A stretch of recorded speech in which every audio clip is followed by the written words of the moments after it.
El libro de Éxodo capítulo 1 empieza con estas palabras. Dice, estos son los nombres de los hijos de Israel que fueron a Egipto con Jacob. Ahora aquí va a mencionar los 12 hijos de Jacob. Dice, cada uno fue con su familia. Todos, toditos, nadie se quedó atrás. Rubén, Simeón, Leví y Judá. Y de ahí vienen los tribus, ¿verdad? El tribu de Leví, tribu de Judá, tribu de Simeón, tribu de Rubén. Isaacar, Zabulón y Benjamín también. Tribu de Isaacar, tribu de Zabulón, tribu de Benjamín. Dan, Neftalí, Gad y Aser. Y también vienen tribus, ¿verdad? Tribu de Dan, el tribu de Neftalí, la tribu de Gad y también de Aser. Ahora no mencionó a José. ¿Por qué? Bueno, dice, todas las personas que descendieron de Jacob fueron 70 almas, pero José ya estaba en Egipto. Entonces, José ya estaba allí, por eso no mencionó a José en versículo 2 y 3 y 4. Y si recuerdan, José, los hijos de José, sus primeros dos hijos, Manasés y Efraín, fueron bendecidos en Génesis capítulo 48 por Jacob y subieron a estar en el nivel de sus tíos porque fueron adoptados por Jacob. Y por eso de ellos también vienen tribus, igual que a sus tíos, a tribu de Rubén, tribu de Simeón, tribu de Leví, tribu de Judá, también a los hijos de José fueron, fueron elevados al nivel de sus tíos. Entonces ahora está el tribu de Efraín, el tribu de Manasés, y ellos vienen de José, son descendientes de José, porque son descendientes de los hijos de José. Ahora menciona 70 almas, yo ya he mencionado esto. Pueden ver el video de Génesis capítulo 46 y 47 para la explicación, porque algunas Biblias dirán 70, otras Biblias van a decir 75. Si se fijan en lo que estaba escrito en la Septuaginta, que viene desde antes del tiempo de nuestro Señor Jesucristo, 200 años antes del tiempo de nuestro Señor Jesucristo, o si se fijan en los papiros que se encontraron en las cuevas de Qumrán, ahí cerquitas del Mar Muerto, estos textos que vienen desde antes del tiempo de Jesús dicen 75. Y en esos textos se basó San Esteban. Cuando San Esteban en el libro de Hechos, capítulo 7, estaba explicando esta historia de Génesis y Éxodo, estaba dando un sinopsis allá en Jerusalén cuando estaba predicando a los judíos. San Esteban mencionó 75 personas, dijo 75 personas. ¿Por qué dijo 75 y no 70? ¿Se equivocó a lo mejor? No, ya habíamos hablado de eso, ¿verdad? No se equivocó. Se estaba basando en manuscritos de su tiempo, que son de los más antiguos que dicen 75. Entonces, el original es 75. Ujú. Pero ¿por qué entonces hay manuscritos y hay textos antiguos que dicen 70 y no 75? ¿Hay problema? Bueno, no hay problema en sí porque no cambia nada en cuestión doctrinales. En sentido doctrinal no cambia nada. No es nada que cambie doctrina cristiana, pero es interesante saber el original, ¿verdad? Recuerden que este número no es un censo así fijo, preciso, 70 exactamente, sino es simbólico, es un número simbólico. 70 representa las naciones, porque si se acuerdan en Génesis capítulo 10, cuando mencionó las naciones que vinieron de Cam, de Jafet y de Sem, los hijos de Noé, mencionó 70 nombres, y eso representa las naciones del mundo. 70 representan las naciones. 75 es 75. 75. 5 representa la ley de Dios, obedecer a Dios. ¿Mm? Entonces esto representa que ahora aquí está, cuando bajaron a Egipto era por obediencia a Dios y que comenzaron a obedecer a José, aunque los hermanos de José anteriormente dijeron, no, tú no vas a tener autoridad sobre nosotros y para mostrarte que no vas a tener autoridad sobre nosotros, te vamos a vender a los ismaelitas y eso es como sucedió, ¿verdad? Pero al fin de cuentas acabaron sometiéndose a su hermano José, ¿verdad? Entonces, eso es lo que representa el número 5, pero el número 70, las naciones, todo esto es para la bendición de las naciones. Es parte del plan de Dios para bendecir a las naciones. ¿Ok? Ahora dice versículo 6, y murió José y todos sus hermanos y toda aquella generación, pero los israelitas tuvieron muchos hijos y aumentaron mucho y se multiplicaron y llegaron a ser poderosos, numerosos, en gran manera, y el país se llenó de ellos. Se levantó sobre Egipto un nuevo rey que no había conocido a José. ¿Ok? Ahora, ahí lo que se refiere es un cambio de administración, un cambio de gobierno completamente. No es que no había escuchado sobre José, sino es que no respetaba a José y las contribuciones que hizo al país, porque salvó a Egipto, pero a él no le importaba. Él odiaba a José y su pueblo, el pueblo de Dios. Dice, y dijo a su pueblo, miren, el pueblo de los hijos de Israel es más numeroso y más fuerte que nosotros. Procedamos pues astutamente con él, no sea que se multiplique con él, ¿cómo que con él? ¿Con quién? ¿Con Jacob? Jacob ya está muerto, no, con sus descendientes, pero recuerden que se usa estos pronombres singulares para indicar la unidad del pueblo. Por eso usamos pronombres singulares a Dios, ¿verdad? Él, ¿verdad? Él, ¿por qué decimos él? Es por la unidad, están unidos en esencia, el Padre y el Hijo y el Espíritu Santo, entonces por lo tanto son un solo Dios. Y por eso usamos pronombres singulares como Él. Entonces dice, procedemos pues astutamente con Él, no sea que se multiplique y en caso de guerra se una también con los que nos odian y pelee contra nosotros y se vaya del país. Ya está suponiendo estas cosas que realmente no tiene derecho de decir eso, ¿verdad? De un grupo de personas. Pero miren la reacción, como dijo al principio, dijo, los israelitas, los hijos de Israel, ellos son más numerosos y más fuertes que nosotros. Ahora aquí es cuando quizás un ateo les diga a ustedes, bueno, aquí la Biblia no sabe de lo que habla. ¿Cómo va a decir el faraón eso? Que son más numerosos y en ningún tiempo hubo más israelitas en Egipto que los egipcios nativos. Los egipcios siempre han sido los más numerosos en toda su historia, ¿verdad? Entonces, ¿qué está pasando aquí?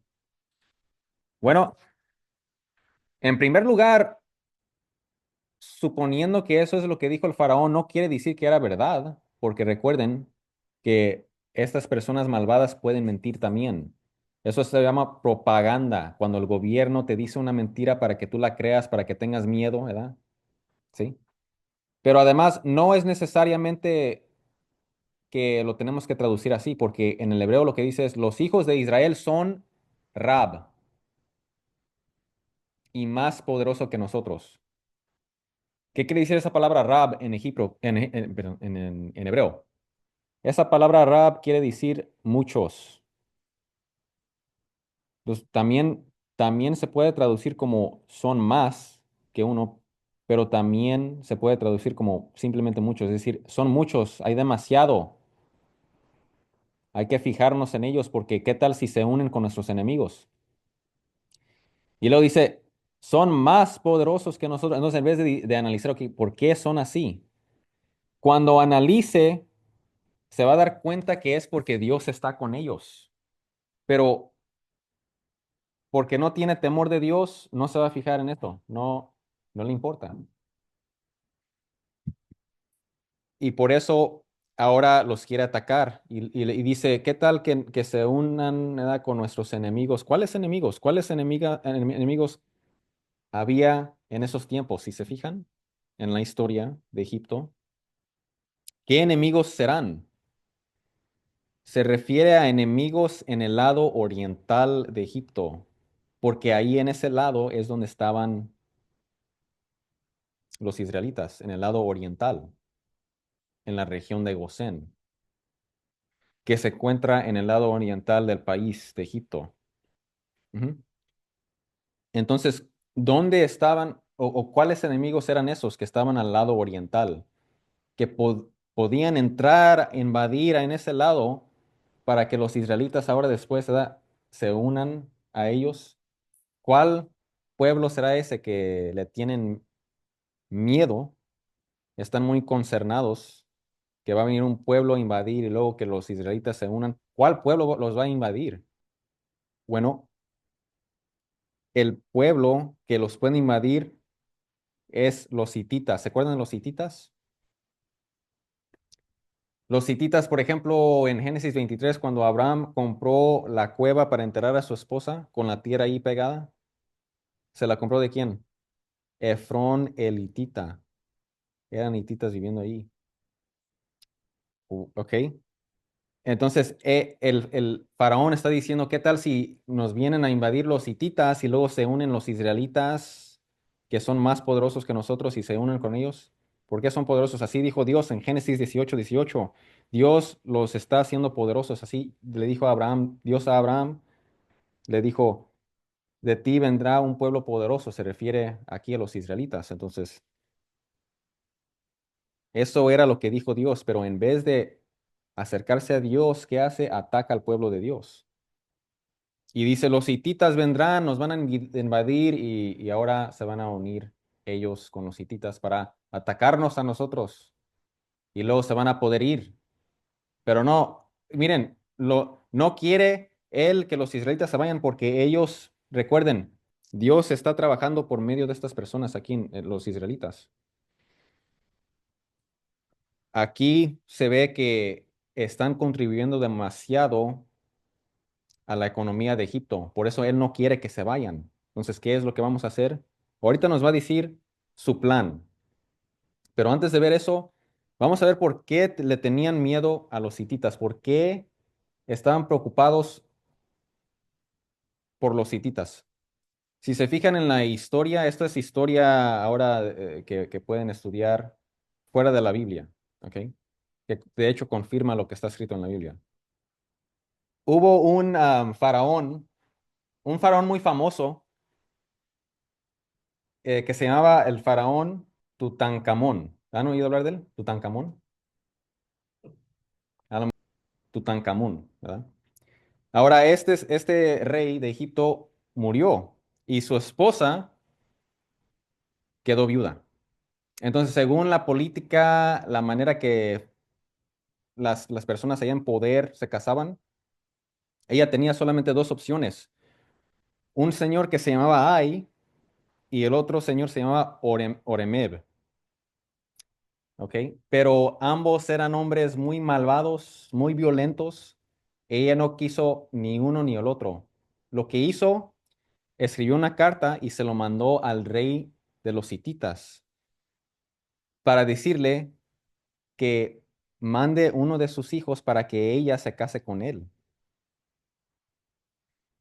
Ai y Oremeb escucharon estas noticias y lo que hicieron es esto. Ai le dijo a Oremeb, ve allá a la tierra de los hititas, estaban en la región que se llama la región Levante, que hoy en día es prácticamente, la región Levante es como Siria, Jordán, Israel, Palestina, ese lugar ahí en el Medio Oriente, ese Medio Oriente pues, ¿verdad?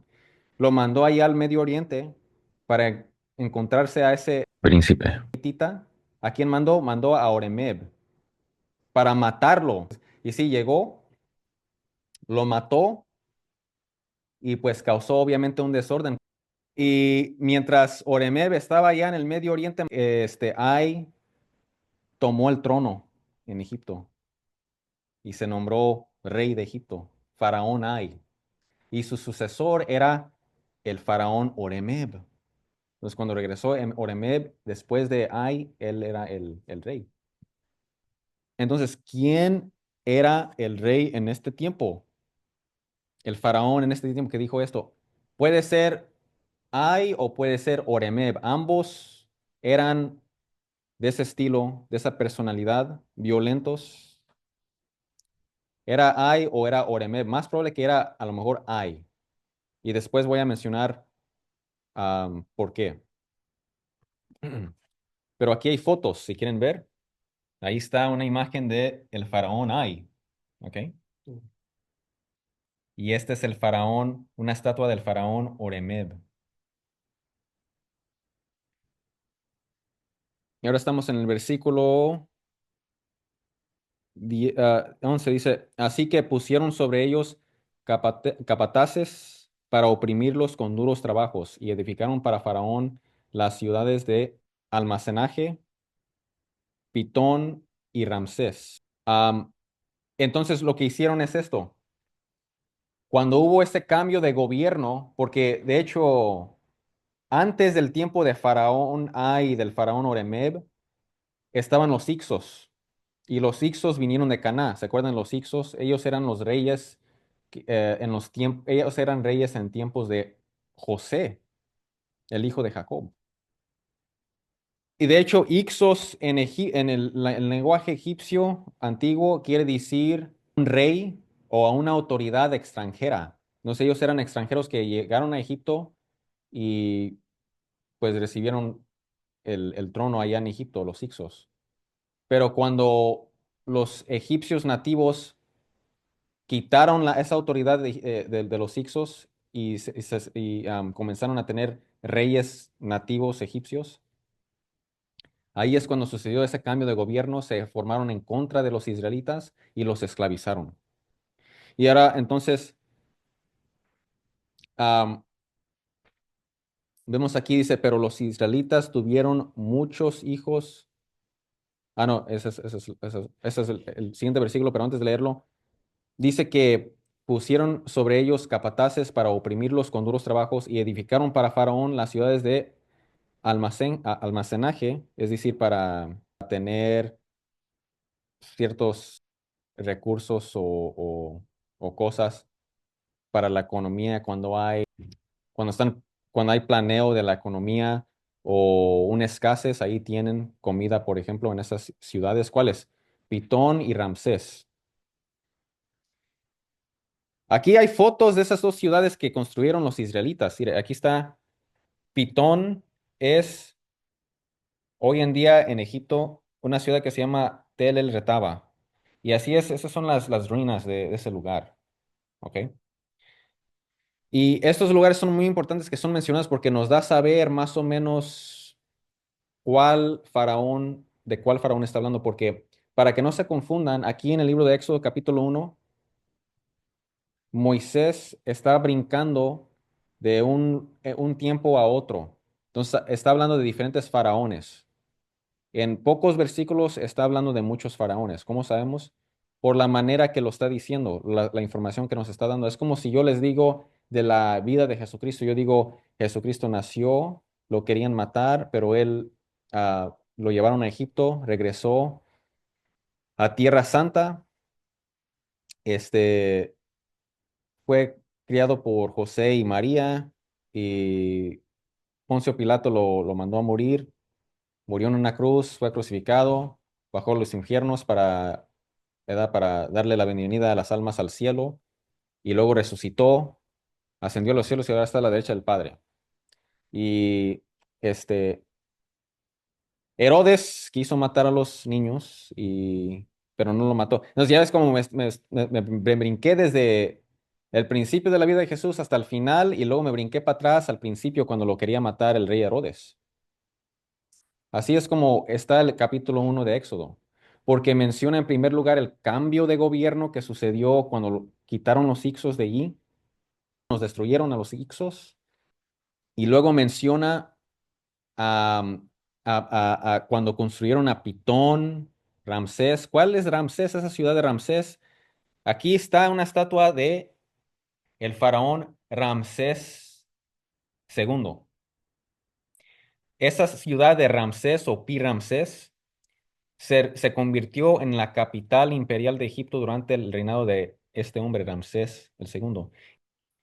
Él es el que era faraón durante el Éxodo, cuando Moisés sacó a los israelitas. Entonces, hubo muchos reyes en el libro de Éxodo, vamos a leer sobre muchos reyes, ¿verdad? Él era el que estaba reinando cuando Moisés se salió de Egipto. Y vamos a ver todas las evidencias. Una de esas evidencias está aquí. Esa ciudad de Ramsés que construyeron los israelitas bajo el reinado de Ramsés II estaba a 2 kilómetros de la tierra de Avarís, y allí es donde se estableció Moisés, Aarón, allí vivían en Avarís. Ha habido tiempos donde el palacio de los faraones estaban más lejos de Avarís y otros tiempos donde estaban más cerquitas. Y si se fijan en las ubicaciones de cada palacio, el que estaba más cerca era el que estaba a 2 kilómetros de Avarís. Los otros estaban muchos kilómetros más lejos. No, pero después vamos a hablar más a fondo de eso. Ahorita no estamos hablando de el éxodo, es decir, la salida, porque eso es lo que quiere decir éxodo. Éxodo quiere decir salida. Después, cuando hablemos, cuando salgan los israelitas, vamos a hablar de esto más a fondo. Pero aquí está una mapa. Aquí está la ciudad de Ramsés, que quiere decir Cantir. Ignoren todo lo demás. No se fijen en todo lo demás. Fíjense aquí donde dice Cantir. Hoy en día así es como se llama esa ciudad. Esa es la ciudad de Ramsés, que construyeron los israelitas cuando estaban esclavizados. Y luego Avarís, Tel El Daba, así se llama hoy. Avarís está muy cerquita, miren, es 2 kilómetros. Ahí es donde estaba viendo Aarón, Moisés, cuando iban a hablar con el faraón. Y luego Pitón está más hacia el sur. Aquí Retaba. ¿Ok? La tierra de Pitón. Esa ciudad de Pitón también lo construyeron los israelitas para, para el faraón. Y luego dice, después de eso dice, en el versículo dice, pero cuanto más los oprimían, más se multiplicaban y más se extendían. De manera que los egipcios llegaron a temer a los israelitas. Los egipcios pues obligaron a los israelitas a trabajar duramente y les amargaron la vida con dura servidumbre, en hacer barro y ladrillos y en toda clase de trabajo del campo. Todos sus trabajos se lo imponían con rigor. Entonces, no trabajaban con dignidad porque le quitaron sus derechos para ponerlos a trabajar a fuerzas, así muy duramente. Dice, entonces el rey de Egipto habló, ahora está hablando de otro rey. ¿De cuál está hablando aquí? Anteriormente en el versículo 11 está hablando de quién? Del rey Ramsés II, porque bajo él se construyó la ciudad de Ramsés, por eso se llama así la ciudad de Ramsés y la también la tierra de Pitón. ¿Sabemos cuándo se construyeron? Se construyeron bajo el reinado de Ramsés II. Ahora dice, entonces el rey de Egipto habló a las parteras de las hebreas, una de las cuales se llamaba Cifra y la otra Púa.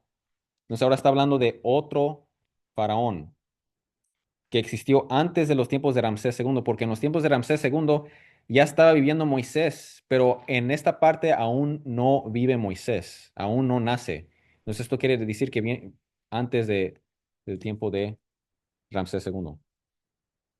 Y les digo, cuando estén asistiendo a las hebreas a dar a luz y las vean sobre el lecho del parto, si es un hijo, le darán muerte, pero si es una hija, entonces vivirá. ¿Por qué? ¿Por qué quieren matar a los hombres y no a las niñas? ¿Por qué a los niños y no a las niñas? Porque los niños pueden crecer a ser hombres que van a ir en nuestra contra y se van a unir con los hititas. Aquí el faraón más probable es el faraón Ai. Y si no es el faraón Ai, será el faraón Oremeb.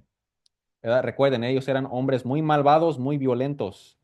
Y por eso la esposa de Tutacamón, no quiso casarse con uno de ellos porque eran muy malvados.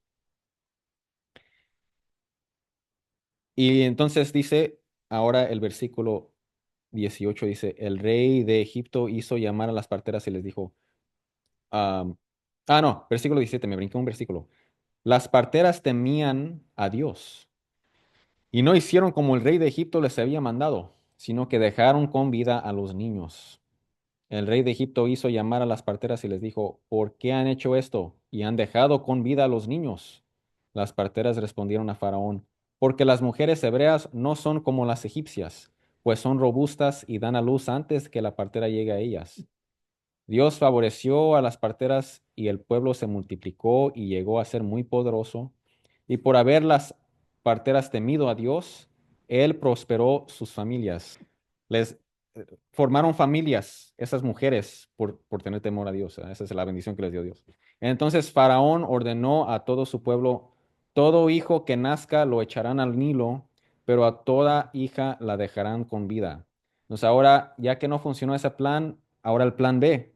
Le dijo a todo el pueblo de Egipto, cuando miren a los israelitas, a esas mujeres que den luz a un hijo, lo echarán al Nilo, lo ahogarán en el Nilo, río Nilo.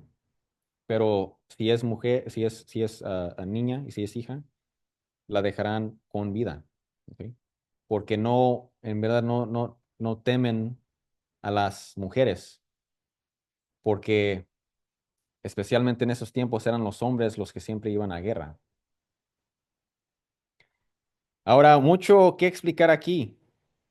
En primer lugar, ¿por qué no menciona el nombre del faraón? ¿Por qué tenemos que usar el contexto y la historia y conocer de eso para discernir quién es el faraón? La razón es porque, aquí está la explicación, los faraones no se nombran en los primeros libros de la Biblia, como era según la costumbre egipcia durante ese tiempo. Cuando fue escrito, cuando Moisés escribió esto, no era costumbre de los egipcios escribir el nombre del faraón, simplemente decían faraón, faraón, faraón. Durante el siglo, durante el siglo decimoquinto hasta el décimo siglo, o sea, siglo XV hasta el siglo X antes de Cristo, o sea, 1500 antes de Cristo a 1000 antes de Cristo, en ese tiempo cuando Moisés escribió esto, no se escribía el nombre del faraón, simplemente se decía faraón. Esto es prueba de que Moisés en verdad nació y fue criado en Egipto con educación egipcia, porque está escribiendo aquí como un egipcio. Esto lo escribió un hombre, un autor, una persona que tenía educación egipcia de esos tiempos. Entonces, esto es prueba de que Moisés es una persona real que vivió en Egipto y fue criado con educación egipcia, porque aquí lo está escribiendo como lo escribiera un egipcio.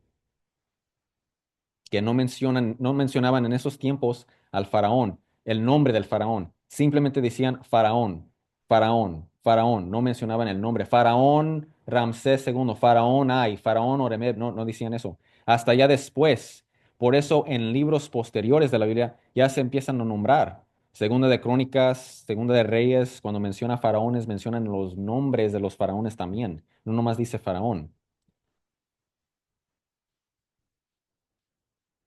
Y cuando menciona estas parteras, dice, el rey de Egipto habló a las parteras de las hebreas. Eran mujeres que obviamente ayudaban a las mujeres a dar luz y todo. Una se llamaba Cifra, la otra se llamaba Puá. Cifra y Puá. Entonces, algunos se preguntan, ¿estas mujeres eran hebreas? Bueno, no tiene lógica que el rey le diga a unas mujeres hebreas que maten a niños hebreos. No tiene sentido, ¿verdad? Al menos si eran unas feministas extremistas o algo así, ya ve hoy en día que odian a los hombres y todo eso. Pero en ese tiempo no existían, ¿verdad? Entonces, obvio, no tiene sentido decirle a unas mujeres, oh, sí, mata a los niños de tu comunidad, no tiene sentido. Entonces, lo más probable es que no eran israelitas, no eran hebreas. Entonces, ¿qué eran? Algunos dicen eran egipcias. Entonces, entonces, eran egipcias. Pero hay otros que dicen, no, a lo mejor no eran egipcias, porque fíjense, me di cuenta de esto, que Cifrá y Puá, estos nombres son nombres levantinos que vienen del Medio Oriente, no vienen de Egipto, no son nombres egipcios.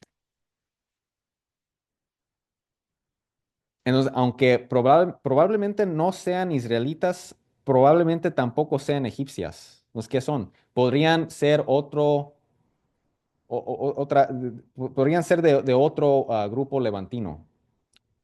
Porque había no nomás los israelitas viviendo allí, sino otras personas que vinieron del Medio Oriente, que van a tener también estos nombres que vienen del Medio Oriente. Entonces no eran israelitas, pero tampoco eran egipcias. Y el rey de Egipto les está diciendo prácticamente, hey, aquí yo voy a tomar el orden y ustedes se van a unir a mí, si no les va a ir mal, como les va mal a los israelitas, ¿verdad? Ahora está la última cosa que les voy a decir. ¿Qué respondieron las mujeres? obviamente ellas no querían hacer esta gran barbaridad. Y dijo, las parteras respondieron a Faraón, las mujeres hebreas no son como las egipcias, pues son robustas y dan a luz antes de que la partera llegue a ellas. Y él les creyó eso. Ahora, la mayoría de los interpretadores dicen que era mentira, pero el faraón lo creó y por eso dijo, ok, bueno, no funciona ese plan, entonces vamos al plan B. Entonces, si echaron mentiras, ahora está la pregunta. Dice, Dios favoreció a las parteras y por haber las parteras temido a Dios, Él prosperó sus familias. Y en el hebreo literalmente dice que construyeron casas Dios construyó casas para ellas, es decir, hogar, es decir, familias, formaron familias. Entonces, o estaban estériles y ahora pudieron dar luz, o a lo mejor eran solteras y encontraron su galán, ¿verdad? Pero Dios las bendijo. ¿Por, por qué? Si está bien echar mentiras, esa es la pregunta. ¿Está bien echar mentiras para salvar una vida? Ah, de hecho, hay dos puntos de vista en la Iglesia Católica que uno va a escuchar. Unos dicen que sí, otros dicen que no. Y debido al hecho de que la Iglesia no ha dicho nada al respecto, están permitidos a creer una o la otra. Pero hay ese debate y es muy interesante que haya ese debate. Yo creo que está bien porque nos ayuda a pensar y reflexionar y hablar de esas cosas. Pero las dos puntos de vista, entonces, unos dicen que sí está bien, sí está permitido, por ejemplo, en este caso, para salvar una vida. El ejemplo más común que dan es si estás viviendo en Alemania en los tiempos de los nazis, cuando mataban a personas inocentes, y estás escondiendo, por ejemplo, judíos en tu casa. Y llegan a tu hogar y dicen, oh, estás escondiendo judíos en tu casa. ¿Tú qué les vas a decir? Bueno, los teólogos que dicen que está permitido decirles lo contrario de la verdad, es decir, mentirles y decirles no, porque tú estás protegiendo a esas personas allí y am,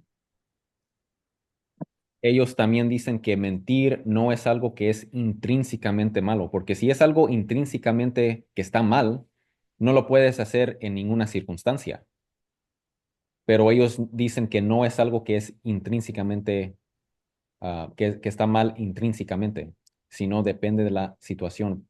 Hay excepciones, es decir, ¿verdad? Hay excepciones. Las otras personas que dicen que no está permitido, dicen esto, dicen, sí está permitido engañar, pero no está permitido mentir. Y las otras teólogos dicen, bueno, si vas a engañar, eso quiere decir que tú estás haciendo que crean una mentira de todos modos, entonces, por lo tanto, va a estar permitido mentirle. Y las otras personas dicen, no, no está permitido decir una mentira, sino, pero sí puedes engañar con una verdad. Por ejemplo, si estás escondiendo a los judíos, digamos, les hiciste una casita allá detrás de tu casa, por ejemplo, para que vivan allí. Y llegan los soldados alemanes, los nazis, y te tocan la puerta y te dicen, oyes, Márgaro, estás escondiendo judíos en tu casa. Y tú le dices, por ejemplo, le puedes decir, no, no estoy escondiendo judíos en mi casa. Ahora, por favor, no pierdas tu tiempo y ve a otro lugar. Si dices esas palabras, no estás mintiendo, porque estás diciendo la verdad. No están en tu casa, están detrás de tu casa. No están en tu hogar, están detrás de tu hogar. Y cuando tú les dices, no pierdas el tiempo aquí, eso es verdad, porque si tú buscas a una persona inocente para matar a esa persona, estás perdiendo tu tiempo, ¿verdad? Tu tiempo, ¿verdad? Estás perdiendo el tiempo porque estás pecando contra Dios, eso no, y am, estás lesionando a un ser humano creado en la imagen y semejanza de Dios. Eso no está bien, estás perdiendo tu tiempo. Y luego la última parte que tú le dices, ve a otro lugar, eso es simplemente un orden que tú le estás dando, no es una mentira. ni una verdad tampoco, ¿verdad? Pero eso es lo que ellos dicen. Dicen, tú puedes decir una verdad, responderles de una manera oscura para que piensen lo contrario que tú quieres que piensen. Entonces los estás engañando, pero estás diciendo una verdad a la vez. Y entonces hay hay ese debate. Unos dicen engáñalos, pero con una verdad, y dicen, bueno, ya los estás engañando, les puedes decir la mentira, porque al fin de cuentas eso es lo que tú quieres que crean, una mentira, que no hay nadie, que no deben, que no van a, que no van a encontrar nada ahí en esa área, porque en verdad eso es lo que están preguntando, si tú sabes, si tú conoces, ¿verdad? Entonces hay ese debate. Y las personas que dicen que está mal, dicen que la razón que Dios nos dio una boca y la capacidad de hablar es para decir la verdad. Entonces, ¿cómo podemos nosotros decir una mentira? Ujú. Y las otras personas dicen, no, la razón que Dios nos dio una boca para hablar es para poder expresarnos según la voluntad de Dios. Si Dios nos permite a engañarlos en forma de mentira a ellos, entonces está permitido. Dios lo permitió. Entonces depende de lo que Dios permite. ¿Ok? Porque ya los estás engañando. De todos modos los estás engañando. Entonces hay ese debate, hay esa. Y yo creo que es algo muy bueno. Da mucho fruto. Es algo que da mucho fruto esas conversaciones, ¿verdad? Filosóficas. Um, las personas que dicen que es pecado, ellos argumentan que sería simplemente un pecado venial. No sería un pecado mortal si tú le echas mentiras al nazi. Sería un pecado venial, nada más. Y las otras personas que dicen que no es pecado y van a decir, no, no es pecado, pero solamente lo puedes hacer en esos casos extremos, cuando la persona no merece esa verdad. Porque ¿por qué le decimos la verdad a las personas? Porque merecen esa verdad. Pero esa persona que quiere matar a una persona inocente no merece esa verdad, porque lo va a usar para hacer el mal. No es una persona que debe de saber eso. No debe de saber ese nazi dónde está el judío, porque lo va a matar. Y por lo tanto se le puede mentir, es lo que dicen esos teólogos. Entonces hay ese debate. Y entonces ellas desobedecieron, y eso es algo, una verdad que de hecho creo que lo escribí aquí, dice, está bien, aquí lo escribí, es un deber de los católicos desobedecer la ley cuando es intrínsecamente mala. Y eso lo encontramos en Hechos capítulo 5 versículo 29. ¿Ok? Cuando le dijeron a San Pedro, las autoridades, tú eres cristiano y estás predicando de Jesucristo, esto es ilegal, no lo puedes hacer.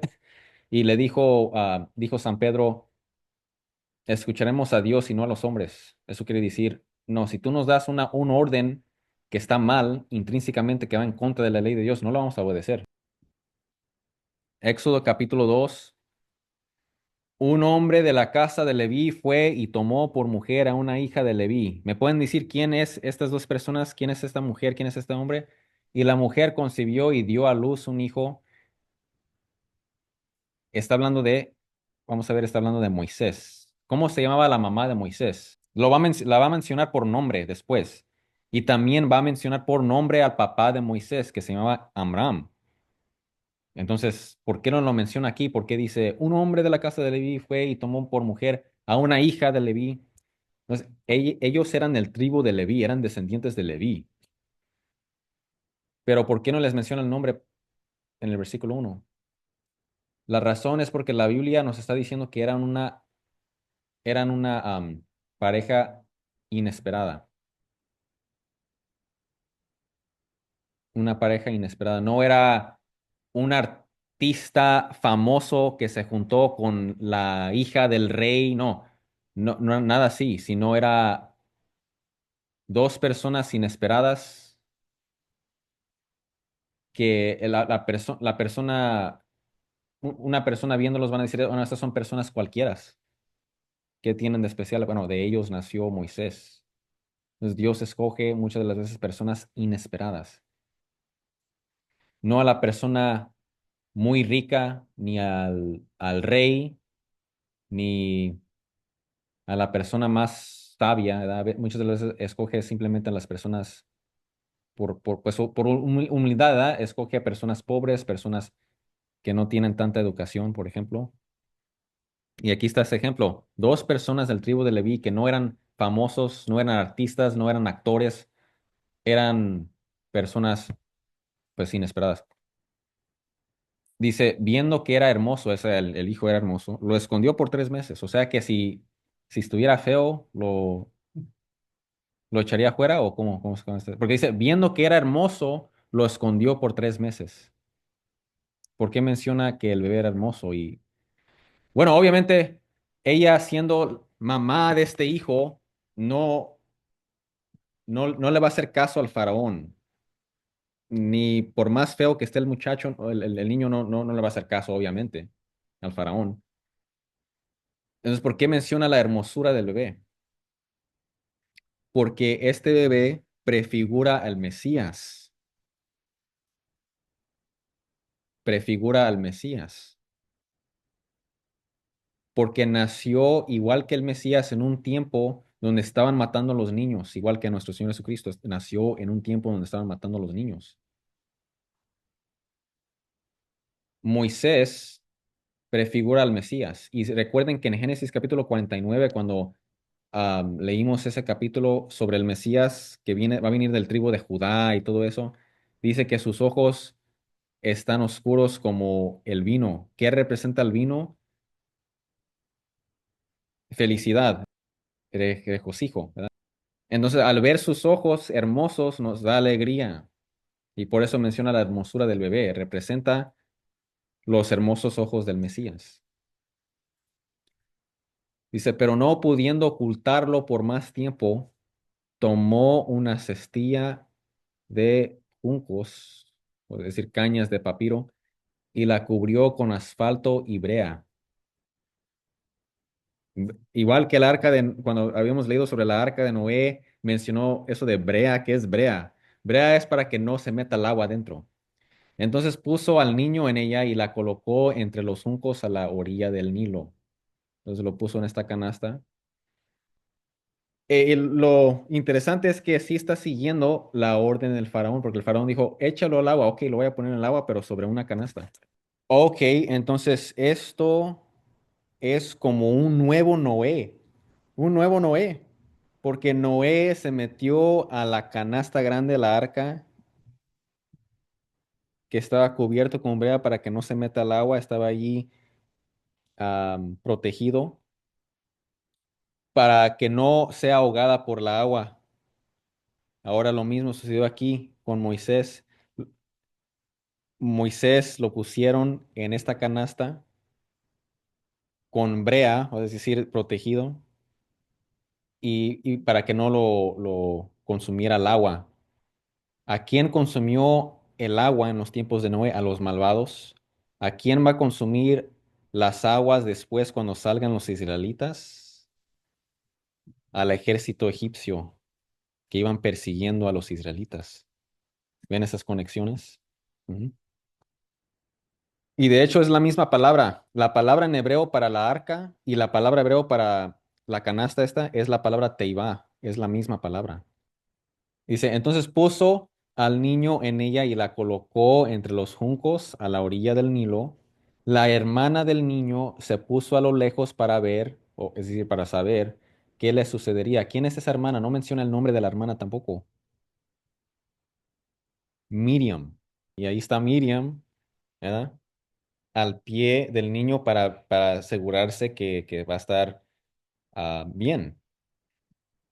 ¿Por qué hizo esto la mamá de Moisés?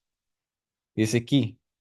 Cuando la hija de Faraón bajó a bañarse al Nilo mientras sus doncellas se paseaban por la ribera del río, vio la cestilla entre los juncos y mandó a una criada suya para que la trajera.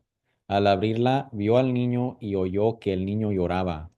Le tuvo compasión y dijo, este es uno de los niños de los hebreos. Entonces la hermana del niño dijo a la hija de Faraón, ¿quiere que vaya y llame a una nodriza de las hebreas para que críe al niño? Sí, ve, respondió la hija de Faraón. La muchacha fue y llamó a la madre del niño. Y la hija de Faraón le dijo, llévate a este niño y críamelo, y yo te daré tu salario. Entonces la mamá de Moisés lo está cuidando a su propio hijo y le están dando feria, ¿verdad? La mujer tomó al niño y lo crió. Cuando el niño creció, ella lo llevó a la hija de Faraón y vino a ser hijo suyo. ¿Ok? Entonces, era, él formaba parte de esa realeza allá en Egipto y recibió educación muy buena, ¿verdad? Según lo que recibían los ricos en Egipto. Y le puso por nombre Moisés, diciendo, pues lo he sacado de las aguas. Eso es lo que quiere decir Moisés. Viene de la palabra egipcio, que quiere decir sacado de las aguas. Moisés. Ahora les quiero decir esto. Muchas cosas aquí, ¿verdad? ¿Quién era esa hija? ¿De quién era ese faraón? Bueno, dice la hija del faraón. Pero si se fijan en la historia egipcia, todas las mujeres en Egipto podían, sin pedirle permiso a su esposo, sin pedirle permiso a su padre, cada mujer en Egipto en esos tiempos tenía el derecho de adoptar a un niño o una niña, menos la hija del faraón. Entonces, ¿qué está pasando aquí? Como que, bueno, dice la hija del faraón. Ujú. Pero, ¿cómo vamos a resolver este problema histórico? Dice Faraón, dice el hijo la hija del faraón. Lo más probable es que era era hija del visir que estaba allí en ese lugar cerca de donde vivía Moisés y Aarón. Ahí estaba el visir, porque cuando quitaron a los hijos de allí, pusieron un visir, es decir, una persona que estaba en segundo lugar después del faraón actual. Entonces, ¿por qué se le llama faraón si no es faraón aún? Porque la hija del visir también tenía ese derecho. ¿Por qué menciona que la razón es porque después va a ser faraón? Es como cuando hablamos del Papa Benedicto XVI, por ejemplo, hablamos de cuando era joven, ¿qué decimos? El Papa Benedicto XVI, espérame, pero aún no era papa cuando era niño, no era papa hasta después, pero ¿cómo le nombramos? El Papa Benedicto XVI. O un rey, por ejemplo, el rey Adrián el tercero cuando era niño, si estamos hablando de cuando era niño, decimos, oh, nació el rey Adrián III. Bueno, aún no era rey. ¿Por qué le están nombrando así? Sí, porque después va a ser rey y después va a ser conocido como rey. Hoy en día el rey Adrián el tercero es conocido como rey. Y por eso entonces, así es, esa es la explicación. ¿Quién era ese visir en ese tiempo? Ramsés el primero. Entonces, ¿cuándo nació? Moisés nació en ese tiempo cuando estaba Ramsés el primero de visir, antes de que se hizo faraón, para que después, en los tiempos de Ramsés segundo, es decir, en como unos 1300 años antes del tiempo de Jesús, saque a los israelitas de la esclavitud en Egipto. Pues más o menos, ¿qué es la fecha aquí? Unos 1300 años antes del tiempo de Jesús, nuestro Señor. Entonces, también, ¿qué más les puedo mencionar? Entonces, la mamá de Moisés ya sabía que al hacer esto, al ponerlo en la canasta y mandarlo, pues con la corriente del río Nilo, iba a llegar a dónde? Ahí donde las egipcias iban a, pues a las aguas del río Nilo. Entonces, ella lo hizo con la intención de que una de ellas lo adopte para que tengan compasión. Ella tuvo fe. Dice la carta a los hebreos que ella tuvo fe que iba a suceder según esto, ¿verdad? Ella escuchó la voz del Señor, hizo esto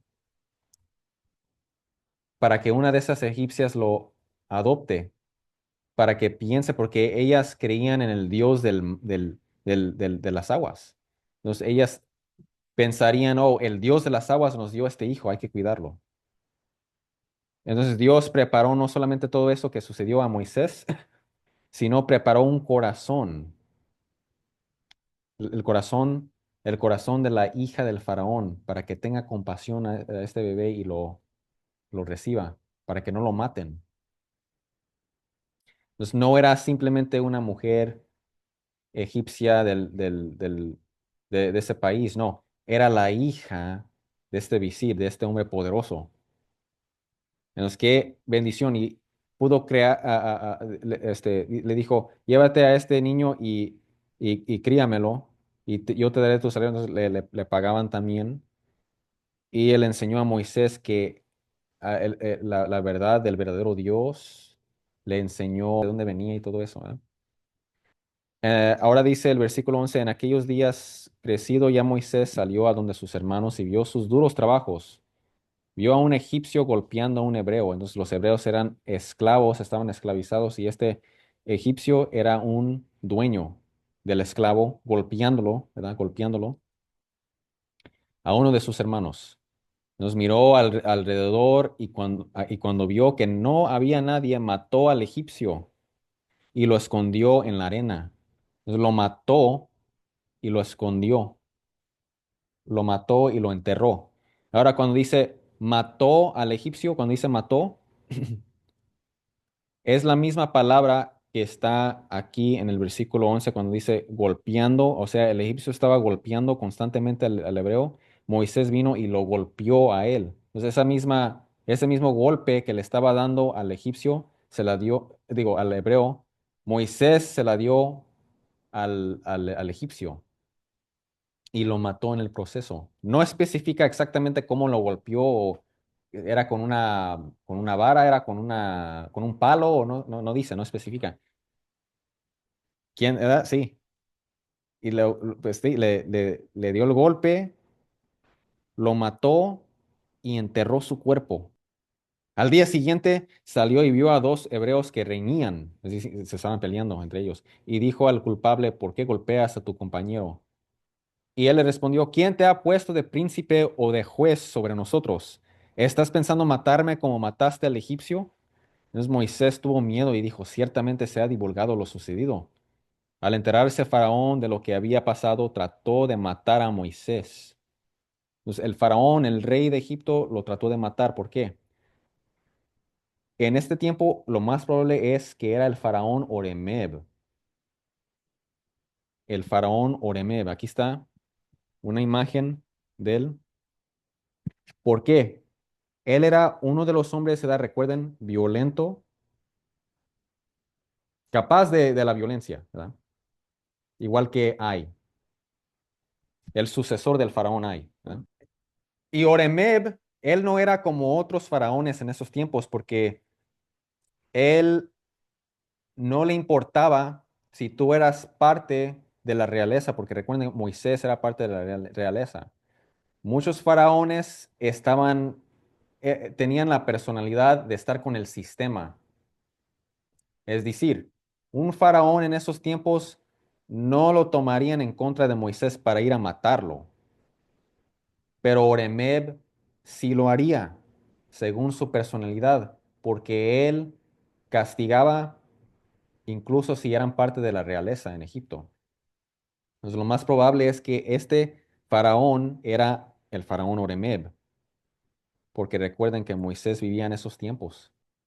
Entonces, ¿estuvo bien lo que hizo Moisés? Bueno, no especifica detalles por qué lo hizo. Dice el Catecismo de la Iglesia Católica que tenemos derecho de proteger a los que están am, matando. Si el egipcio lo estaba golpeando hasta matarlo, ¿sí? Moisés obviamente se metió para protegerlo. Y si no tuvo de otra más que matarlo en el proceso, bueno, eso no es pecado porque lo estaba protegiendo esa vida que estaban matando.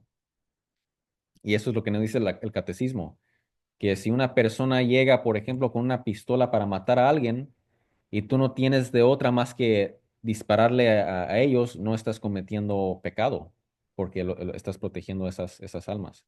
Especialmente si son personas que tú tienes deber, por ejemplo, si son tus hijos, tú tienes el deber de cuidarlos. Entonces no especifica exactamente las condiciones, pero dice San Agustín que aunque supongamos que hizo algo mal aquí Moisés, no hay que escandalizarnos porque los patriarcas no eran perfectos. También cometieron sus errores, sus pecados. Y Dios lo que hace, Él limpia a las personas y los usa como sus instrumentos. A lo mejor lo que sí es más cuestionable es que dice, lo escondió en la arena, como que, ya dice, miró alrededor. Muchos lo interpretan como miró alrededor para ver quién lo podía ayudar. Nadie está aquí para ayudar, yo lo voy a hacer. Otros lo interpretan como miró alrededor para ver que no estaba nadie para poder ir a él a hacer esto. Es decir, a lo mejor pensó lo que va a hacer está mal. Entonces hay esas dos interpretaciones. No especifica tanto para poder decir es esto o es la otra. Estaba haciendo bien completamente o estaba haciendo el mal completamente, ¿verdad? Entonces, y luego enterró, escondió, lo escondió en la arena. Entonces, si estaba haciendo algo bueno y él sabía que Dios lo estaba llamando para liberar a su pueblo porque él era parte de la realeza. Entonces, si él sabía que estaba haciendo algo bueno, ¿por qué no lo divulgó? ¿Por qué no dijo, miren, sí, yo maté a esta persona en el proceso, pero no quise matarlo, en realidad estaba protegiendo nada más a esta persona? Dios lo iba a proteger, ¿verdad? Porque él sabía, dice en la carta a los Hechos, el libro de Hechos, aquí nos dice en el capítulo 7 que él lo hizo pensando, ¿verdad? Aquí en el versículo capítulo 7 de Hechos dice, Moisés suponía que sus hermanos reconocieran que Dios iba a liberarlos por medio de él. Entonces él creía, Dios me escogió para liberarlos. Nos hizo esto para que ellos sepan, yo estoy aquí con ustedes, yo soy parte de la realeza, yo sé, pero estoy aquí para ayudarlos a ustedes. Bueno, si él sabía que Dios estaba con él y si hizo algo bueno, ¿por qué lo estaba escondiendo? ¿Me entienden? Por ejemplo, es posible que él lo hizo con buena intención, pero al final no lo hizo como lo debió hacer porque simplemente escondió el cuerpo esperando que nadie iba a saber de lo que hizo. Ahora vamos a acabar aquí, dice, al enterarse Faraón, trató de matar a Moisés el Faraón, trató de matar a Moisés, pero Moisés huyó de la presencia de Faraón y se fue a vivir en la tierra de Madián, y ahí se sentó junto a un pozo. Y el sacerdote de Madianitas, eran descendientes de Abraham. Lo más probable aquí es que ese sacerdote es sacerdote de Dios Altísimo, Dios verdadero, porque es Madianita, es descendiente de Abraham. Tenía 7 hijas, las cuales fueron a sacar agua y llenaron las pilas para dar de beber al rebaño de su padre. Entonces vinieron unos pastores y las echaron de allí, pero Moisés se levantó y las defendió y dio de beber a su rebaño. Cuando ellas volvieron a rey Reuel, su padre, éste les preguntó, ¿por qué han vuelto tan pronto hoy? Ellas respondieron, un egipcio nos ha librado de mano de los pastores. Y además nos sacó agua y dio de beber al rebaño. Y Reuel dijo a sus hijas, ¿y dónde está? ¿Por qué han dejado al hombre?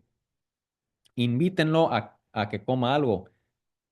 Dice, Moisés accedió a morar con aquel hombre. Y éste le dio su hija, Séfora, por mujer a Moisés. Ella dio a luz un hijo y Moisés le puso por nombre Gersón, porque dijo, peregrino soy en tierra extranjera. Pasado mucho tiempo, murió el rey de Egipto. Los israelitas gemían a causa de la servidumbre y clamaron. Su clamor subió a Dios a causa de su servidumbre. Dios oyó su gemido y se acordó de su pacto con Abraham, Isaac y Jacob. Dios miró a los israelitas y los tuvo en cuenta. Entonces recuerden eso, a veces oramos, estamos esperando la respuesta, pero Dios nos tiene en cuenta, Dios nos escucha y nos tiene en cuenta, ¿ok? Y ahí está Éxodo capítulo 2. Y ahí está, aquí está la foto de Moisés cuando lo recibió la egipcia. Y pues Moisés ahora creció, ahora está fuera de la tierra Y aunque está fuera de la tierra, Dios lo está formando ahora, lo está formando para que después regrese a librar su pueblo, a librar el pueblo.